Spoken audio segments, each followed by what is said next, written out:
Coupled with your protagonist's thoughts and feelings, physical gestures can go a long way towards conveying how a character is feeling. But there are a few caveats to this. So first, you can't just tell readers that your character is upset. You need to show exactly why they're upset and what specific thoughts are triggering these feelings. Second, you'll want to avoid using generic gestures like sighing or having a character release a breath they didn't know they were holding, as well as repetitive gestures. So don't use the same gestures over and over if you can help it. Welcome to the Fiction Writing Made Easy podcast. My name is Savannah Gilbo, and I'm here to help you write a story that works. I want to prove to you that writing a novel doesn't have to be overwhelming. So each week, I'll bring you a brand new episode with simple, actionable, and step-by-step strategies that you can implement in your writing right away. So whether you're brand new to writing or more of a seasoned author looking to improve your craft, this podcast is for you. So pick up a pen and let's get started. In today's episode, we're going to talk about how to start a scene with the right amount of context. And by the right amount of context, I mean that the reader has enough context to know what's going on so that they can stay fully immersed in the story. And the reason I wanted to tackle this topic today is because as writers, it's really easy to forget to add the appropriate amount of context into each one of your scenes. When you're writing, you're inside a character's head, so the context is very obvious to you. And because of that, it's not always easy to realize that it might be missing from the page. But readers will definitely notice a lack of context and they'll wind up feeling confused. And their confusion will pull them out of your story. At the very least, it'll make them go back a few pages to make sure they didn't miss something, but the result is the same. They're confused and they're no longer immersed in your story. So the good news is that there are 3 important contextual elements that you can basically check off at the start of each scene to make sure you're giving readers the appropriate amount of context. And that's what we're going to go over in today's episode. I'm also going to show you how Sabaa Tahir does this in the first scene of An Ember in the Ashes. So in case you've never read this book, I wanted to give you a quick summary of what we're going to look at before we dive into the meat of today's episode. In the first 800 words of this scene, so everything before the central conflict kicks in, we see Laya, who's up late waiting for her brother Darren to come home so that she can confront him about where he's been sneaking off to and what the drawings in his journal mean. She's worried that he's been secretly working for the Empire, the very same empire that killed their parents and their sister. Darren is about to explain everything when he hears a noise coming from outside the house. So again, this is just the beginning of the very first scene. It's not the complete scene. It's only about 800 or so words. If you want to read the whole scene, you're going to have to purchase the book or download a sample. I will include a link to that in the show notes, but we can learn a lot from how the author set up the context of the scene in the first 800 words. So let's talk about those 3 really important contextual elements, and we'll look at how those show up in our case study. The very first thing you'll want to establish is where and when the scene is taking place. So is it occurring immediately after the previous scene? Has it been 5 months? Has the location changed? Are we still in the same location? Where and when is this scene taking place? And whatever the case is, you'll want to make the time and location as clear as possible in every scene, ideally in the very first paragraph. This is important because, again, we want to keep readers immersed in the story and we don't want them flipping back pages to be like, wait, how did we get here? What happened? Where am I? So looking at our case study in the very first paragraph of An Ember in the Ashes, the author lets us know exactly where and when the scene is taking place. The first couple lines read, "My big brother reaches home in the dark hours before dawn, when even ghosts take their rest. He smells of steel and coal and forge. He smells of the enemy." So right away, we know that the protagonist Laya is at home, so that's the where, and we know that it's in the middle of the night, which is the when. It's hours before dawn. We can also infer from just these few lines that she's up waiting for her brother to come home, and that for some reason she associates the smell of steel and coal and forge with the enemy, who is unknown to us at this point. We're going to get more information on that in a second. But that's the very first contextual element that you will want to include in every single one of your scenes, the time and location, or the where and the when that the scene is taking place. The second thing you'll want to establish is your character's mental and emotional state. So what are they thinking and feeling when the scene opens? Have they carried in their mental or emotional state from the last scene? Or has it been a little bit since the last scene and maybe now they have a different emotional or mental state? You'll also want to consider what they're expecting to happen or what they're hoping will happen in this scene. So really just everything going on in their mind and in their heart.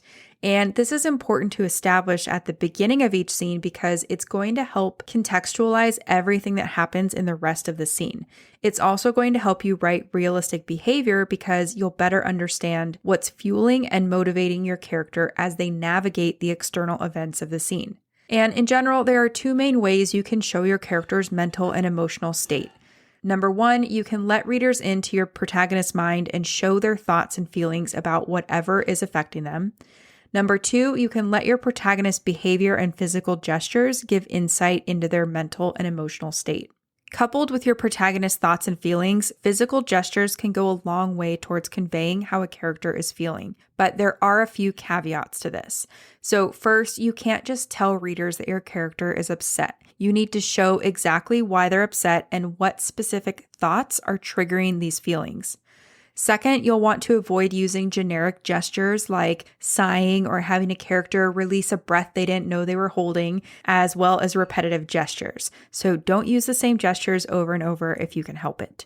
And all of this is important because it helps you establish the stakes of the scene. So stakes are basically what your character stands to lose or gain within a scene or within a story. It's why what the protagonist wants is important to them. And you can always get to the stakes of a scene or a story by asking two questions. What does the protagonist think will happen if they succeed? So what do they stand to gain if they succeed? And then what does the protagonist fear will happen if they fail? So what do they stand to lose if they fail?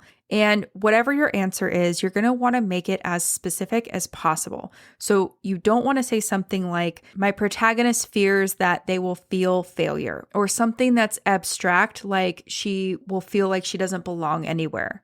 You want to zero in on the specific mental image that the protagonist is picturing as their best and worst case scenarios. So really important, you want to be specific. And if you articulate a character's hopes and fears, the reader is going to understand why what's happening matters to the protagonist, and they're going to feel more invested in the outcome. It's also what makes things more satisfying if your protagonist ends up succeeding, or more poignant if they fail, because now we understand what success or failure means to them specifically. So let's look at the next few paragraphs in the first scene of An Ember in the Ashes. He folds his scarecrow body through the window, bare feet silent on the rushes. A hot desert wind blows in after him, rustling the limp curtains. His sketchbook falls to the floor, and he nudges it under the bunk with a quick foot as if it's a snake. Where have you been, Darren? In my head, I have the courage to ask the question, and Darren trusts me enough to answer. Why do you keep disappearing? Why, when Pop and Nan need you, when I need you? So notice how Darren's physical movements and gestures show us how he's feeling. He's sneaking into their bedroom, trying to remain undetected. He also doesn't want Laya to see what's ever in his sketchbook, and he flicks it under the bed with his foot like it's a snake. And he flicks it under the bed with a quick foot as if it's a snake.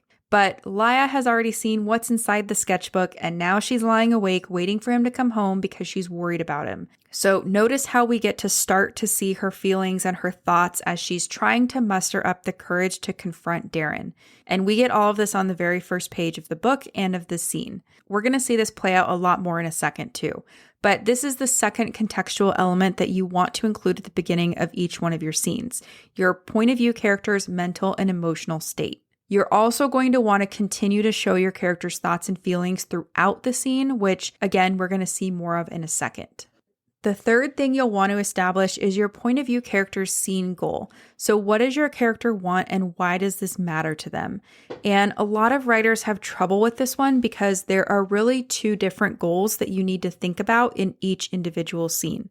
Number one, what does your character want when the scene starts? And then number two, what does your character want after the inciting incident of the scene happens? So I won't go too deep into the second part because I have a whole episode about scene structure, and that's episode number 40, which I will link to in the show notes. But basically in that episode, I talk about goals and how they sometimes change after the inciting incident. I will touch on this briefly in a second, but if you want to go deeper, go listen to episode number 40. So in this episode, what we're mainly talking about is that your character needs to be doing something at the start of each scene. They need to be active and they need to have agency. And This is important because it prevents your story from being boring. It also helps readers empathize with and relate to your character because we all want something and we like to see people go after their goals and succeed, or go after their goals and, fail, but at least they tried, right? So what is your character doing when the scene opens? What do they want initially? And then why do they want it? And if you've structured your scenes correctly, your point of view character will have already made a choice in the previous scene that resulted in the consequences that they have to act on in the current scene. So you might already know your character's initial scene goal based on the work you did in the previous scene. There are caveats to this, like if a lot of time has passed in between your scenes, but for the most part, you should be following the same central thread from scene to scene. Now, sometimes a character's goal and motivation is really obvious. So, for example, let's say in the last scene that you were working on, a character is trying to escape a crime scene unnoticed, but someone sees them and pursues them on foot. So in the next scene, it might be obvious that their goal is to escape whoever's pursuing them. But other times it's not as obvious and you will need to make it more clear for the reader. Either way, you will want to make sure that their initial scene goal is explicitly put on the page within the first few paragraphs of a new scene so that the reader knows what to care about. And again, their goal may change after the inciting incident of the scene, but other times it will remain the same. But let's look at our case study first, and we're just continuing the same opening of that scene. Every night for almost 2 years, I've wanted to ask. Every night I've lacked the courage. I have one sibling left. I don't want him to shut me out like he has everyone else. But tonight's different. I know what's in his sketchbook. I know what it means. You shouldn't be awake. Darren's whisper jolts me from my thoughts. He has a cat's sense for traps. He got it from our mother. I sit up on the bunk as he lights the lamp. No use pretending to be asleep. It's past curfew and 3 patrols have gone by. I was worried. I can avoid the soldiers, Laya. Lots of practice. He rests his chin on my bunk and smiles Mother's sweet, crooked smile. A familiar look, the one he gives me if I wake from a nightmare or we run out of grain.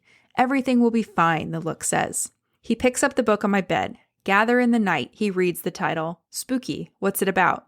I just started it. It's about a djinn. I stop. Clever. Very clever. He likes hearing stories as much as I like telling them. Forget that. Where were you? Pop had a dozen patients this morning, and I filled in for you because he can't do so much alone, which left Nan to bottle the trader's jams by herself, except she didn't finish. Now the trader won't pay us and we'll starve this winter, and why in the skies don't you care? I say these things in my head. The smile's already dropped off Darren's face. I'm not cut out for healing, he says. Pop knows that. I want to back down, but I think of Pop's slumped shoulders this morning. I think of the sketchbook. Pop and Nan depend on you. At least talk to them. It's been months. I wait for him to tell me that I don't understand, that I should leave him be, but he just shakes his head, drops down into his bunk, and closes his eyes like he can't be bothered to reply. I saw your drawings. The words tumble out in a rush, and Darren's up in an instant, his face stony. I wasn't spying, I say. One of the pages was loose. I found it when I changed the rushes this morning.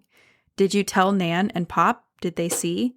No, but Laya, listen. 10 hells. I don't want to hear this. I don't want to hear his excuses. What you saw is dangerous, he says. You can't tell anyone about it, not ever. It's not just my life at risk. There are others. Are you working for the Empire, Darren? Are you working for the Marshals? He is silent. I think I see the answer in his eyes, and I feel ill. My brother is a traitor to his own people.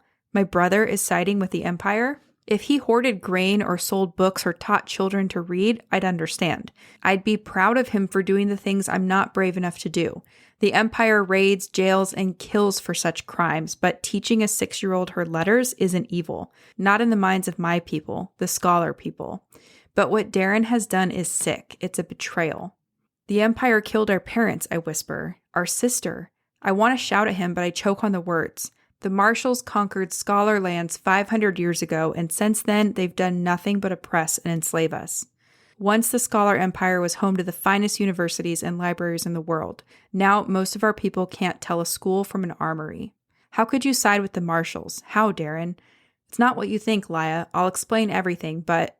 He pauses suddenly, his hand jerking up to silence me when I ask for the promised explanation. He cocks his head toward the window. Through the thin walls, I hear Pop's snores, Nan shifting in her sleep, a mourning dove's croon. Familiar sounds, home sounds.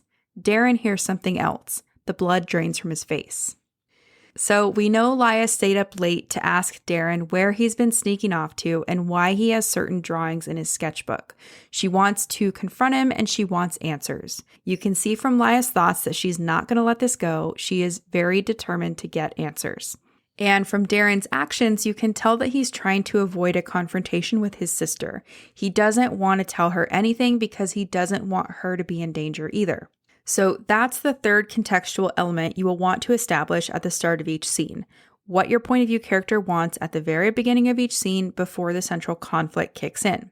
I also want to point out that we know what's at stake if Darren gets caught because it's laid out nicely in this scene opening.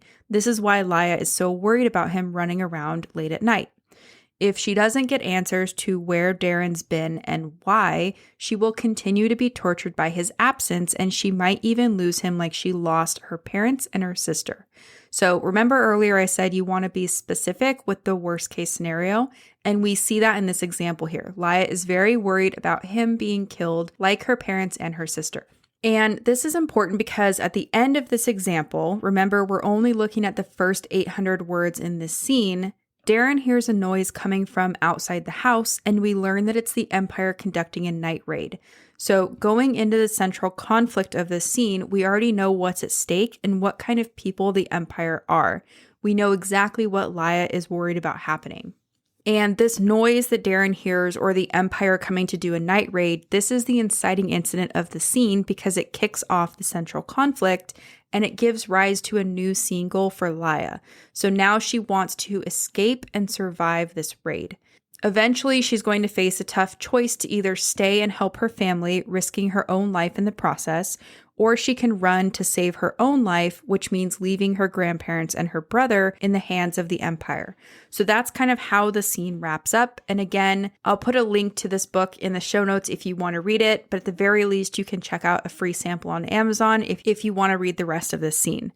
So once this scene is over, there's another scene in which the author establishes all of these same contextual elements: the setting, the protagonist's goal and their motivation, their mental and emotional landscape, and what's at stake.